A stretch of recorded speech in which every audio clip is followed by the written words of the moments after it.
ক্ষমতাচ্যুত শেখ হাসিনা সরকারের আমলে মুজিব বর্ষ পালন ও বঙ্গবন্ধুর 10,000-এর বেশি ভাস্কর্য নির্মাণে 4,000 কোটি টাকা অপচয়ের অভিযোগ অনুসন্ধানের সিদ্ধান্ত নিয়েছে দুদক।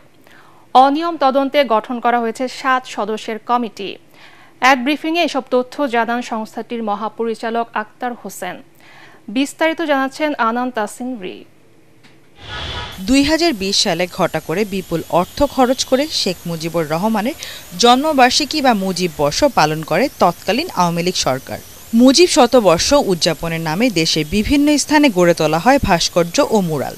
সরকারি প্রতিষ্ঠানে গড়ে তোলা হয়েছিল বঙ্গবন্ধু কর্নার, আর এতে রাষ্ট্রীয় কোষাগার থেকে খরচ দেখানো হয় 4,000 কোটি টাকা। বিপুল এই অর্থ ব্যয়ে নানা অনিয়মের অভিযোগ অনুসন্ধানে নেমেছে দুর্নীতি দমন কমিশন দুদক। শেখ হাসিনা, সাবেক প্রধানমন্ত্রী এবং তার বোন শেখ রেহানা সহ অন্যান্যের বিরুদ্ধে রাষ্ট্রীয় কোষাগার হতে প্রায় 4,000 কোটি টাকা ব্যয় করে শেখ মুজিবুর রহমান জন্মশতবার্ষিকী, মুজিব বর্ষ পালন এবং শেখ মুজিবের 10,000-এর বেশি মুরাল ও ভাস্কর্য নির্মাণ করে অর্থ অপচয় ও ক্ষতি সাধনের অভিযোগ সংক্রান্ত একটি অভিযোগ অনুসন্ধান চলমান রয়েছে। 7 সদস্য বিশিষ্ট একটি অনুসন্ধান দল গঠন করা হয়েছে।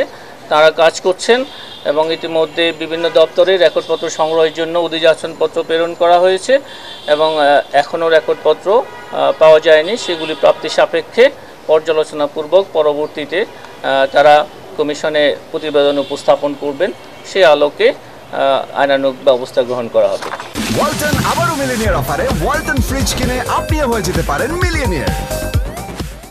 দুদক কার্যালয়ে ব্রিফিংয়ে সংস্থাটির মহাপরিচালক জানান, 200 কোটি টাকার সন্দেহজনক লেনদেনের অভিযোগে চাঁপাইনবাবগঞ্জ 3 আসনের সাবেক এমপি আব্দুল ওয়াদুদ ও তার স্ত্রীর বিরুদ্ধে মামলা করা হয়েছে।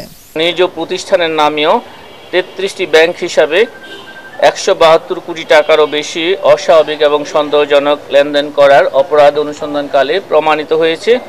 এই কারণে তার বিরুদ্ধে দুর্নীতি দমন কমিশন আইন 2004, মানি লন্ডারিং প্রতিরোধ আইন 2012 এবং দুর্নীতি প্রতিরোধ আইন 1947-এর সংশ্লিষ্ট ধারায় একটি মামলা রুজুর সিদ্ধান্ত গৃহীত হয়েছে। এদিকে জাতির পিতা বঙ্গবন্ধু শেখ মুজিবুর রহমান মেমোরিয়াল ট্রাস্টের নামে এনসিসি ব্যাংকের একটি অ্যাকাউন্টে থাকা 16,12,50,000 টাকা স্থগিতের নির্দেশ দেওয়া হয়েছে। দুদকের আবেদনে ঢাকার মহানগর দায়রা জজ আদালতের বিচারক মোহাম্মদ জাকির হোসেন এই নির্দেশ দেন।